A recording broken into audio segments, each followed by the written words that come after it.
Alright guys, reka nizere ko mukomeje kuba neza cyane gatanu ko kandi my name is your boy Justin, reka mbifurize ibihe byiza abari mu Rwanda ndetse n'abari mu mahanga, ndavuga ubwo aba diaspora ndetse n'abantu bari mu bihugu bikikije u Rwanda, Uganda, Tanzania ndetse na Burundi.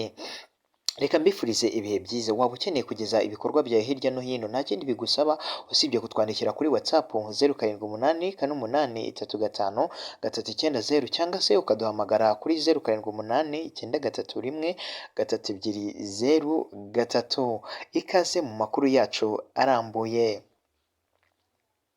Ibihumbi bisaga 35 by'abanyekongo biratangaza yuko aho umutekano wabaye muke muri Repubulika Demokarasi ya Kongo byagiye bihura n'imbogamizi nyinshi, haba mu mirimo yabo ijyanye no kuba bacukura ibijyanye n'amabuye y'agaciro ndetse n'ibikoresho bikoreshwa ku bijyanye n'amashanyarazi bikaba byarabaye bikeya, aho bakoreshaga amafaranga asaga ibihumbi miliyoni 6 z'amakongomani. Ubu ngubu bakaba barimo barakoresha miliyoni saga 12 z'amakongomani, aho amafaranga ngo yikubye kabiri bitewe n'umutekano muke urangwa muri Repubulika Demokarasi ya Kongo.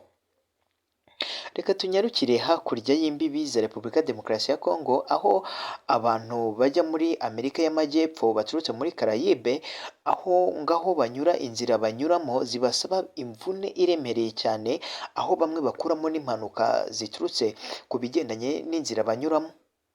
Ikaze mu makuru yacu arambuye, muri kumwe nanjye Justin Boy 250 nta kindi bigusaba usibye gukanda subscribe, like, comment, share kandi ukabasha byibura kutubera ambasaderi kuri social media ndetse no kuri platform zigiye zitandukanye harimo Instagram, Twitter ndetse na YouTube.